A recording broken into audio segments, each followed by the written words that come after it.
Hi, Facebook Live. Welcome back to the second nutrition discussion of the spring semester. Today, we're talking about supplements and the truth behind the marketing. My name is Andy Sykes. I'm the Health and Fitness Education Specialist here at Wichita State, covering strength and conditioning and nutrition. And today, we're covering the supplements, as I just mentioned, as I just want to make sure everyone's informed. I got a lot of questions from students and viewers about supplements, what they can take, what they should take regarding different exercise improvements, performance improvements, or just health improvements, and why supplements might be advantageous to them. So a quick disclaimer is, if I share this screen, I want to go through this presentation that I created today.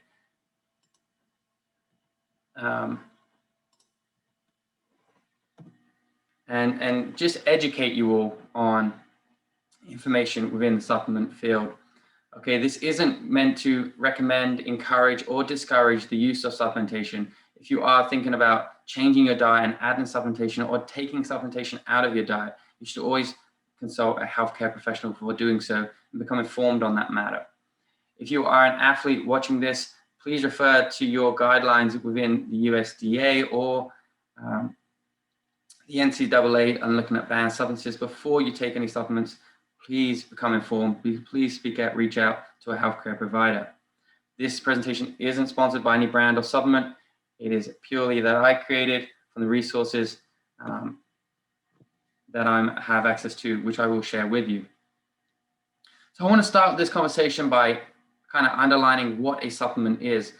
Some people kind of get confused on what a supplement is and what constitutes a supplement versus perhaps a drug. And so the FDA defines a supplement as a individual ingredient, vitamin, mineral, herb, amino acid, or substance that can be added to a diet to change the total calories in that diet, provide a concentrate of an ingredient or an extract that wouldn't always be available in that form. Now, all supplements must come from whole food sources. So if an ingredient that you're taking as a supplement isn't available as a whole food, then it shouldn't be available as a supplement. Okay, I'll give you some examples of that in a second.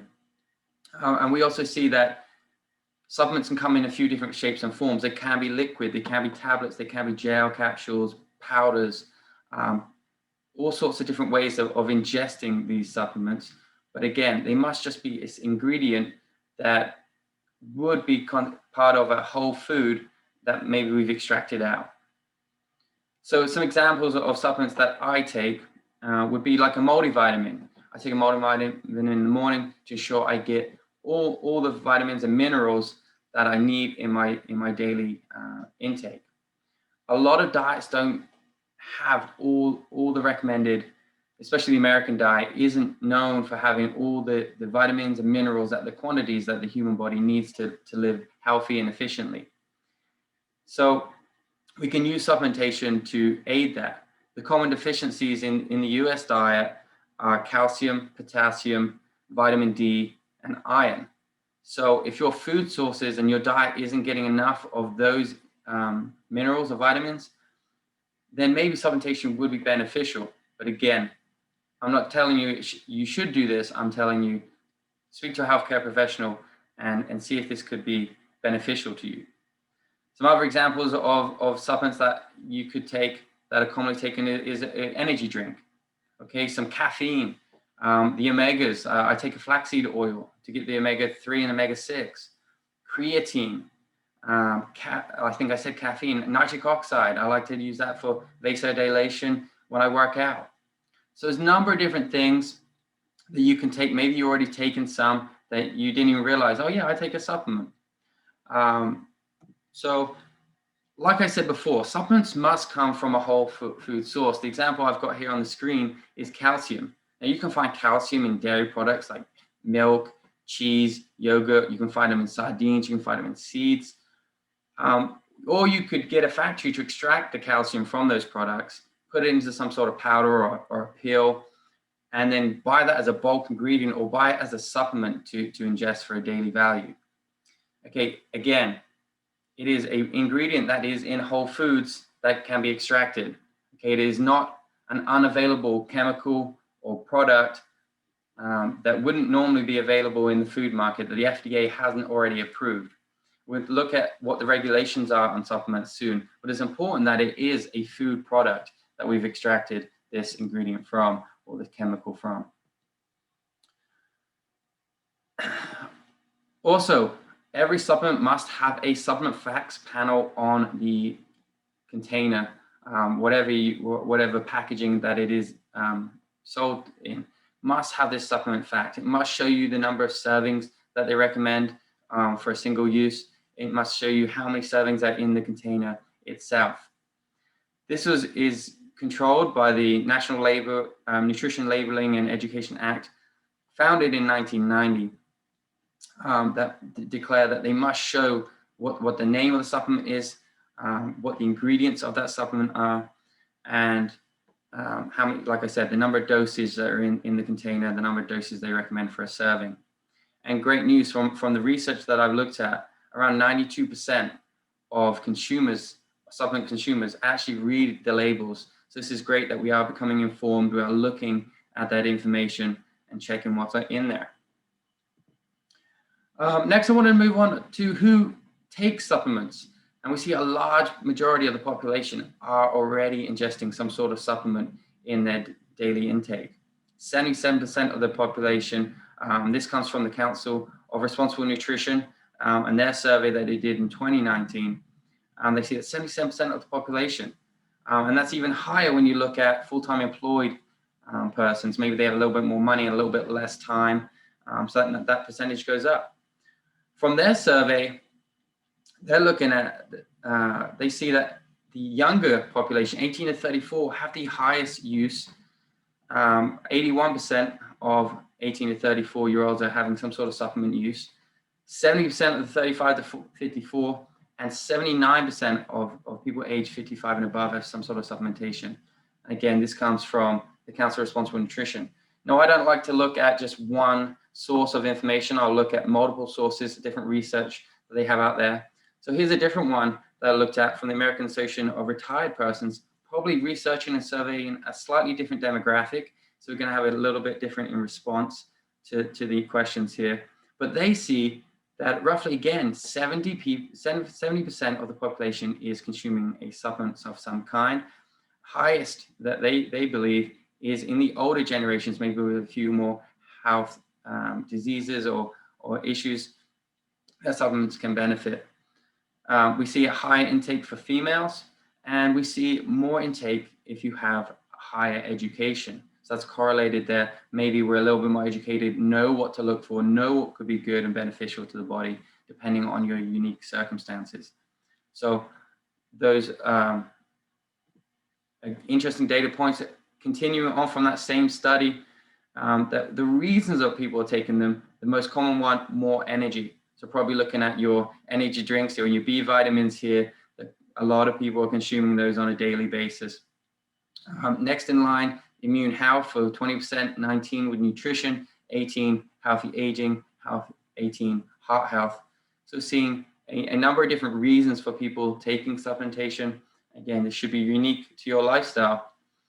The most popular sold supplement in 2018, this comes from Grand View Research, is vitamins. So vitamins or minerals were top of the sales. In 2018, vitamins considered US sales at $7.4 billion, and minerals were second place at $3.7 billion in revenue. In 2019, the global sales of vitamins was again high against all other supplements, with a total earnings of almost $40 billion in just vitamin sales. And we see an increased use and demand for soft gel capsules. Tablet form is currently the most preferred use or intake of a supplement, but that's moving towards soft gels and capsules in recent years. They're predicting actually gummies to overtake that in the next coming 5 years or so. They are on the highest growth rate gummy ingestible supplements. If you look at Google search data, we see that the lowest kind of search submissions through Google annually comes in December. People aren't really worried about supplementation in December, it looks like, and the highest peaks in March. And in US, the search is mostly about protein. So the highest search peak shown through Google happens in March, and within the US, we're asking a lot of questions about protein. What is the impact of supplements on our economy? Well, it has a huge impact. In US, a total of $121 billion annually used, put into our economy through supplementation. You see the jobs there they created, the wages created, the taxes generated from their sales. I added a little bit of Kansas information just to make it applicable to us, but we see that our economy is stimulated by $300 million because for the sale and the revenue generated through supplementation. More than 170 million Americans take supplements. Over 77% of online sales come from Amazon. Okay, and again, the top seller, multivitamins.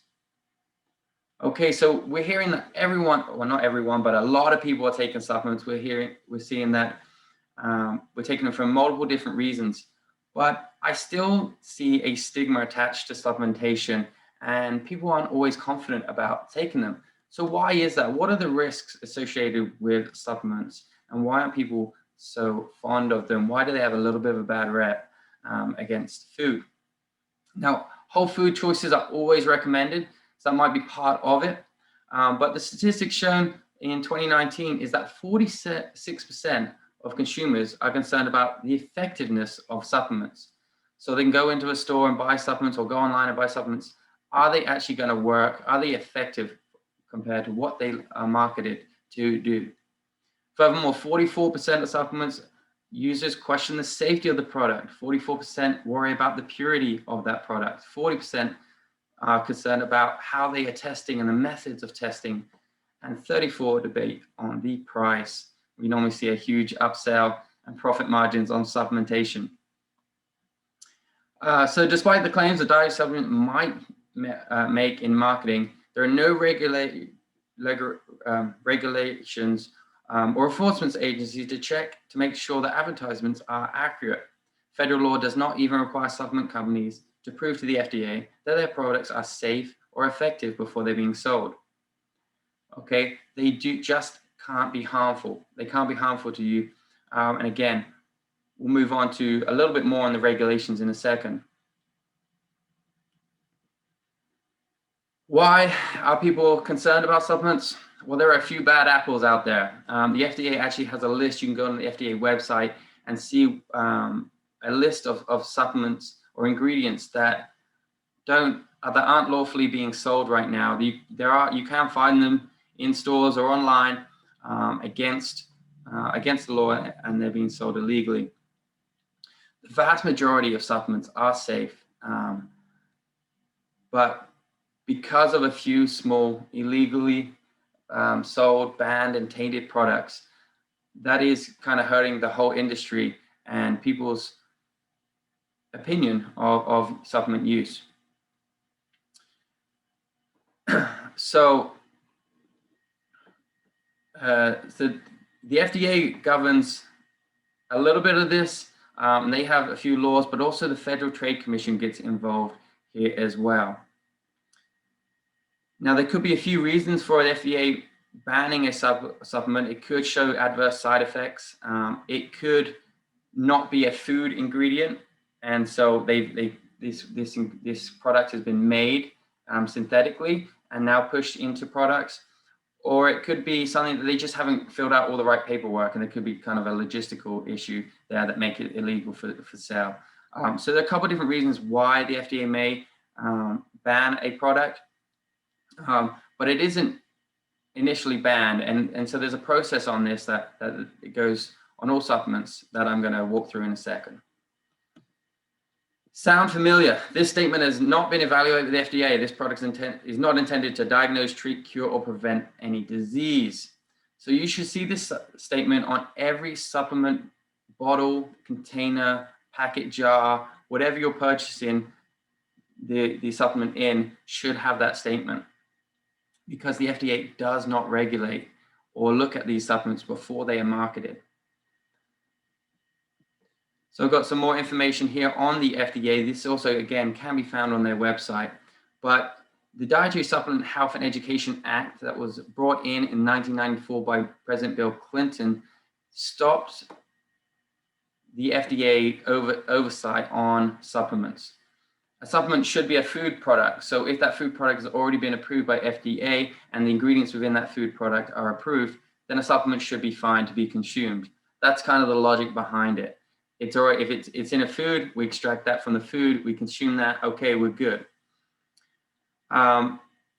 We just have to make sure that the supplement fact panel is on all of the supplement containers and wherever they're sold out of. And then we're going to be looking at, okay, so what happens if adverse side effects kind of are reported? If that is the case, then the FDA has a role on researching that, but that can take several months into years to prove that a supplement is harmful.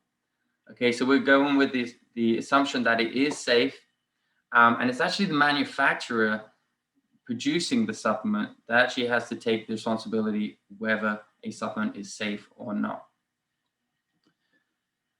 So other than the manufacturer's responsibility to ensure the safety, there are no rules limiting the serving size or the amount of nutrient in any form of a dietary supplement. Okay, we do not need approval to produce them, and anyone can produce a supplement, sell a supplement. The manufacturer, again, is responsible for making sure they are safe, but they do not have to prove that they are safe before marketing them. They have to give no evidence to the FDA, and the FDA doesn't have to approve them. The FDA is, again, responsible for banning a supplement if it is deemed unsafe, but again, it will take several months to years to do the research to prove the adverse side effects on certain products, so it can take time to get them off the market. The FDA has a food safety and applied nutrition division, which is responsible for the oversight of those products. Now, the FTC, the Federal Trade Commission, also has a role here. They're making sure that when we market a supplement, that it is marketed correctly, that it isn't making any false claims. So drugs can't be marketed and sponsored events, but supplements can. And so you often see these in sporting events that are sponsored by some sort of supplement, energy drink, or some sort of supplement in the market. So the FTC controls the marketing, and if someone's making false claims, now they're going to take that up with them, with the manufacturer that is producing it or selling it. Some other regulations that the FDA puts in on supplements is kind of what is, again, with the marketing, what is put onto the label. There can be a few different statements or claims being made on food items. They can have health claims. So this would be to say that the consumption of this product that is high in this ingredient has a correlation or a link to a health benefit. So the example I have here that I used already is calcium. So a health claim that calcium may have is it may reduce the risk of osteoporosis. It might have a structured claim or a functional claim that calcium helps strengthen the bones, which then pushes on to the health claim, then it may reduce the risk of osteoporosis or the weakening of the bone structure, the decreased density of bone structure. You can also have some nutritional claims that something is high in an ingredient. Again, this could be high in calcium. This could be a good source. This could be low or light versus or fat-free.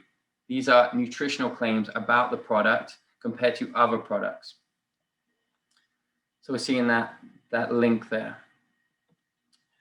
And of course, if you have any side effects, or you've taken any supplement, I want to get this resource out there. Again, the FDA has a self-reporting portal that you can submit a form on, and they'll look into the product. So if you have any side effects to report, commonly some sort of skin rashing or swelling of the throat, mouth, a number of different things that could happen, you can report that to the FDA and they will take it from there.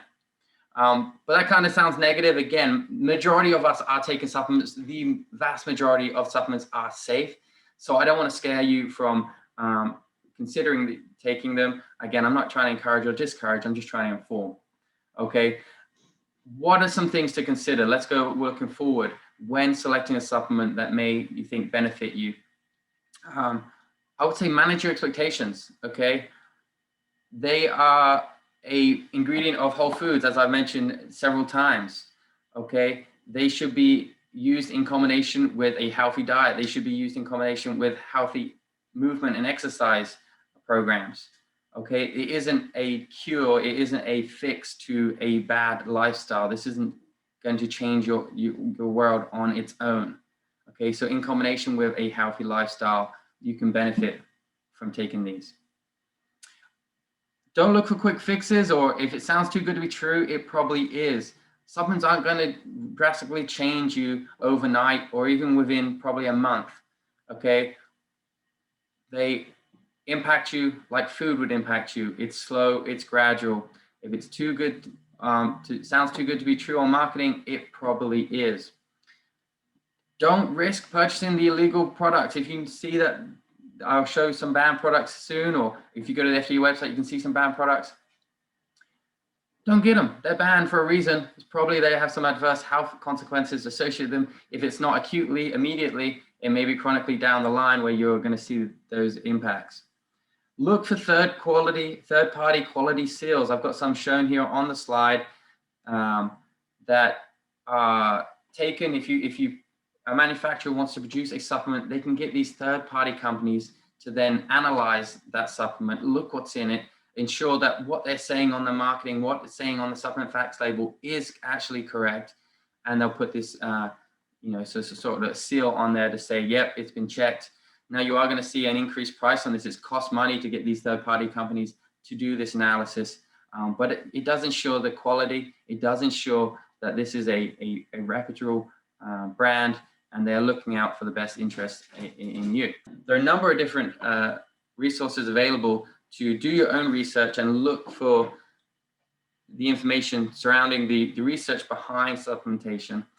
Consumer Labs, the FDA, Food and Nutrition Center, Human Performance Resource Center, Informed Choice, as shown as one of the third parties here, MedWatch, PubMed on different research articles you're looking for, those reviewed pretty much university studies or lab studies that are going to show you the method that was used to conduct the research and what was found from that. You can also use the US ADA, the Drug Administration there, to look at also more information. If you are watching this and you're in one of my nutritional or strength and conditioning classes looking for extra credit, go ahead and email me. The code word is food first for supplementation. Again, it's food first, the code word for that extra credit.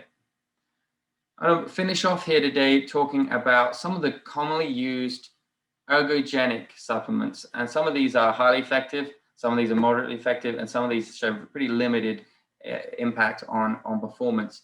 And so with my class being more performance-based, sports and nutrition, and this actually comes from the practical applications of sports nutrition, the 6th edition textbook.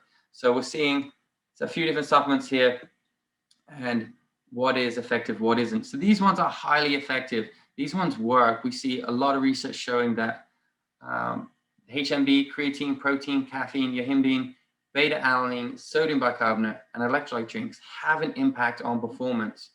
Okay, again, this isn't talking about health. This isn't glucosamine for joint health. This isn't multivitamins to ensure you're getting your daily allowance. This is looking at the ergogenic effect. This is improved work output, more for performance and sport athletes. So a quick going through the HMB role and what its action is to reduce the catabolic function, or when you start to decrease caloric intake, we don't want the catabolic loss in protein. Okay, so we see this is, all of these are conducted on human research, and they have a high potential to be effective. Okay, and you show the side effects there. Creatine, we see that in the anaerobic power production in that phosphagen system, being able to rephosphorylate ADP to ATP. Protein of all sorts and amino acids, for that matter, are going to help synthesize growth. We're going to see increased protein synthesis if you're taking protein. Caffeine, many of us know this one works, right? It allows us to be stimulated or decreases fatigue when consumed. Does have the elevated heart rate and blood pressure associated with it, so you have to be concerned there. Yihimbine, an African bark, actually helps us increase fat loss, lipolysis there, the breakdown of fat or the oxidation of fat to produce energy. Can have some negative consequences there with anxiety, nausea, and tremors. Beta-alanine gets this paresthesia a lot of people don't like as a side effect, but it's great if you're getting into that higher intensity workload where you're getting a lot of acid being produced in the muscle cell, and this can help, kind of buffer that out. Sodium bicarbonate, similar reason there, it delays fatigue the same way as an alkaline, helps reduce the acidity or acid environment in the muscle tissue. Can be hard to digest though, can cause some irritability, some diarrhea, or even throw up because of that consumption. So take that with caution. Electrolyte drinks, sports drinks, great. They have a carbohydrate, have glucose, they have electrolytes within them, sodium, potassium, that help ensure that we're staying hydrated. So prevents hyponatremia, which is that low sodium in the blood, and delays fatigue. So these ones are great for you to consume. Again, not recommending, just educating. Moderately effective, ones that we see that kind of do a role with it's not so clear on the research. We're seeing some potential benefits with this. Beetroot, okay, comes with nitric oxide supplements, improves the blood flow. Beets are high in nitrates, which turns nitric oxide in the blood, allows vasodilation, allows more blood flow to the muscle. But if you are an elite athlete, you probably already have very good vasodilation properties and responses to exercise. So they're not as effective with the elite athletes. Branched chain amino acids, normally consumed during an intra-workout, they're really fast oxidated and they can be used to supply energy within the exercise. We see pretty good use there. Tart cherry juice in recovery for that post-exercise muscle damage. We're seeing decreased soreness through tart cherry juice. We still in its infancy on research there, but showing promising results. ATP itself, to increase training volume, pretty limited on research here. We're seeing some moderate capacity to increase the training volumes, but we'll learn more as time goes on. Single amino acids, I kind of covered branching acids already. I already covered protein, but single ingestion of single amino acids obviously can help. It's protein that you're ingesting. I would just be cautionate that you're going to limit the absorption of a varied protein source if you're ingesting a large quantity of one. They all have the same transfer gates or carriers into the body. So kind of like how many people can get in a bus, there's only a certain number. And once that bus is full, it can't transport anymore. Same thing with how amino acids transported through the intestinal wall. It can only happen at a certain rate. So if you're ingesting a huge amount of a single amino acid, you're decreasing any chance of other amino acids being ingested or go through the intestinal wall. Some minimally effective ergogenic supplements that are sold, and we see these quite a lot. Test boosters, and this list could be way more vast than this, but test boosts in general, we don't see any real increases in testosterone levels, low potential there. CLA and its response to growth hormones or cell messengers, pretty limited. We see some animal studies that show some abilities, but the human studies aren't so strongly supported. Chromium for the enhancement of insulin, there is some evidence there, but again, risks, high doses, we see kidney failure, pretty risky stuff. L-carnitine for the fat oxidation, it is safe. Does it work? Pretty unsure about that. Alpha ketoglycerate, or even again the single amino acid glutamine that it's trying to spare. Yeah, you can take it. How well tolerated is it in your stomach? It's not the greatest. Commonly seen in energy drinks, ginseng, they increase that stamina. Kind of works. Does increase your blood pressure, but is it going to affect performance? Unlikely. Last one I've listed here, but again, this list could be a lot longer. Medium chain triglycerides, looks like I spelled that wrong, should be MCT. They're quickly absorbed through the intestinal wall. They're facilitated a lot quicker than a normal fat molecule. So it can give you that energy to metabolize a little bit quicker, but is that going to help you again in exercise performance? Probably not. It's more likely to cause you GI stress. You may have to run to the bathroom. So again, hopefully this helps, giving you a little list there, but the list, of course, there are thousands upon thousands of supplements. I didn't list them all, but those are more the commonly used ones that you'll see when looking at athletes or improved performance. Again, if you are an athlete of this, look at your associations, look at banned substances, and reach out to the US anti-doping agency, the website there that shows you all about the supplements that are allowed, that aren't allowed. Last slide I have for us today is there a need for supplements? And this really depends on your individual lifestyle.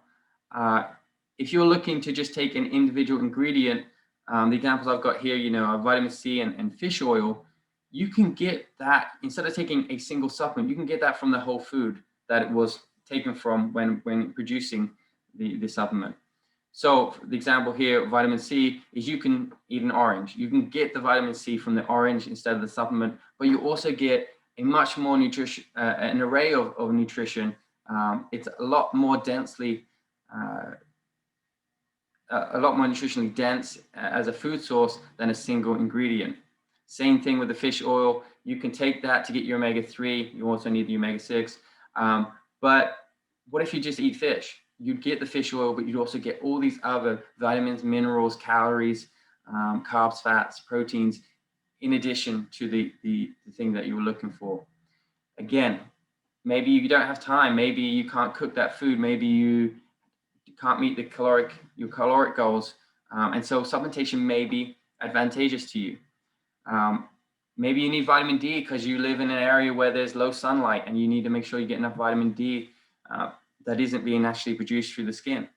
There are a number of different reasons, again, that you could want to take supplements.